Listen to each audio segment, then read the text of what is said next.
Want to get right back now to the big market milestone, the Nasdaq crossing and closing now above 9,000 for the first time. Check out the long road the index has traveled now over the past 20 years, and especially since the financial crisis. After hitting lows in March of 2009, the Nasdaq has moved steadily higher, rising more than 600%. Joining us right now is Jason Pride, Chief Investment Officer of Private Clients at Glenmede, and joining us from Florida is Kevin Simpson, founder and CIO at Capital Wealth Planning. My question to you is, what were you doing in March of 2009? March of 2009. March of 2009. We were definitely dealing with. Were you buying with both hands? There were that's what you needed to be doing. Worried. There were clients that were worried at that point in time. Anybody that mispositioned themselves or had too much equities in their portfolio going into 2008, they were having issues. But we were arguing actually in. I think it actually started a lot earlier.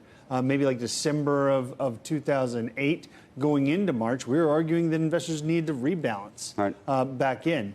We had seen a very big move in equity markets, a very big move down in the economy, and yet the Fed was stepping in and the government was stepping in to provide. The question I ask you now, basically 10 years later, is whether you think you would rebalance again, meaning we're at 9,000. Is 9,000 just to continue? Is that just a stop along along the train ride here? So we've to even much more, or would you think there's a pullback coming? We've been advocating that investors do need to be rebalancing. They do need to be pulling in their equity weighting. We're in the 11th year of an economic expansion. While we don't see a recession as being something that's going to happen with a high probability within the next 12 months, we do think that there are risks sitting in the background that could create a more difficult environment. Investors have to be wary of that and be positioning and putting in place a game plan, a risk management game plan at this stage of the expansion and going forward. Kevin, all week we've had guests come on, tell us the world is rosy. Everything is great. They can't see. There's no recession coming. Full steam ahead, though there is a little bit of a sense maybe you should take a little bit of cash off the table. Where are you at? I mean, Andrew, we're very, very positive. I think we're in the midst of a Santa Claus rally. Wall Street traders must have been terrific this year. The markets were great. The Traders Almanac tells us we've got 2 days left here in 2019 and 2 days in 2020 to continue to enjoy it. I was on with you guys on Black Friday. We weren't sure if, because Thanksgiving was so late in the year, the consumer would be able to come through with holiday spending. But they came through in waves. Online sales were up 19% year to year over last year. And I can attest to it. I mean, I can't think of a day that I haven't been climbing over boxes from Amazon and Walmart just to get in the house. So, we're very positive, and I think the headwinds are going to continue to abate, and the tailwinds are going to push us into 2020. So, if you're right, Kevin, if we're having this conversation a year from now, where's the Nasdaq, for example, if that's going to be our barometer of the morning? I don't think the Nasdaq should be the barometer, Andrew. We look at the S&P 500. If you see the S&P 500 at 3,500 next year, that's 8% from here. I think getting back-to-back years of 20% returns might be a little bit more than we can hope for. But if we get to 3,500, maybe 3,600 on the high end, we'll have a lot to celebrate and a lot of champagne to pop again next year.